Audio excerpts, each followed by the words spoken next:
and welcome to EBAday 2025 in Paris. I'm Hannah Wallace, and kindly joining me in the studio away from a very busy EBAday behind us is Paul Thomalla from Unifits, and we're talking about ISO 20022. Paul, it's great to see you again. Thanks for joining us. Well, it's an absolute pleasure to see you again. I'm so pleased to be here just to see you. Thank you. And as I say, day two, it's been a fantastic EBA day. And one of the big areas of discussion is, of course, ISO 20022. But we have been talking about ISO 20022 for some time, 2 decades in fact. So tell us, where are we up to in this space? And we'll begin there. Well, I think the thing is, you say, 20 years ago, it was the project that we all wanted. We wanted ISO 20022 to help us, especially with payments, but now it's spread out. But the issue really has become that people tried to bite off more than they could chew. And all of a sudden they realized that ISO was an iceberg. They could see this 10%, but beneath the waters, the whole 90% of this work. And what we're seeing is people trying desperately to work around, of course, the timescales that have been demanded by the industry and, of course, our regulators. And as we saw yesterday in the main session, one of the feedback points was, what's the most important thing? Well, it's about getting to a compliance state. Well, that's not what we started to do with ISO. And I think what's really happened is the big project and all the ideas have been kind of lost. It's a shame. We're trying to get to an end date and get to a compliant state rather than what our aspirations were in the beginning. So you've highlighted and touched on the value, the true value of ISO 20022 there. So tell us, what is the end game then?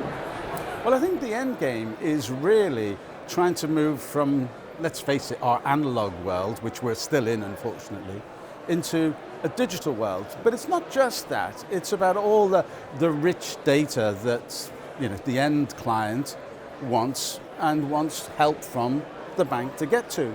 Well, the problem is that ISO's more than capable of doing that. But the people who are in the middle of this are the business people, bank side and on the corporate side, and they have ideas about how they want to change, how they want their businesses to go better.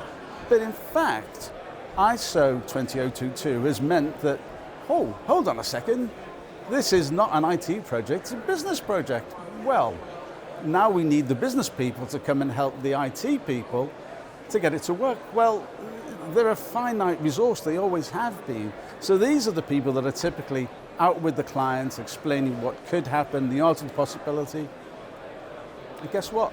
They're internally focused on trying to get the project now over the line. And I think that's a real issue for us, because everybody wants the benefits, but the timescales and the IT projects have meant we're just focusing on getting it to a compliant state rather than our aspirations.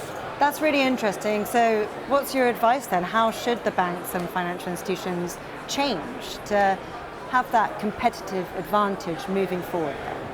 Well, I think the thing is, as I say, there is a finite number of these business people inside of most banks. And they're not the sort of people you can sort of retread. You can't go and find more, because they understand how the bank works, how the industry works, how ISO works. Well, that's kind of a rare breed of people to get hold of. So the question is, how do you free them up?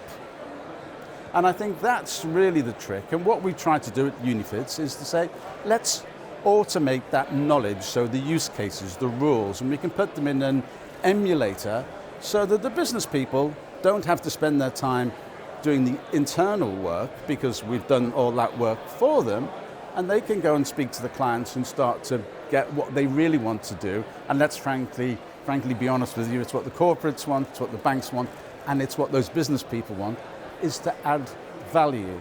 And I think the thing that we need to get our brains around is, while we, in the payments world, think of ISO as a payments tool, in fact it's not, it's a banking tool. So every aspect of banking is going to hit the same problem. If we don't start this automation problem, the automation work, then we're always going to be in this loop.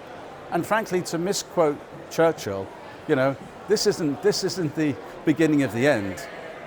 It's maybe the end of the beginning of the ISO project. Well said, and some very good advice to end on as well. Paul, I'm looking forward to catching up soon, I hope, and reflecting on those insights, but I'll let you get back out there and share it with the rest of the delegates. As always, it's been a pleasure. Thank you. Lovely to see you. Thank you.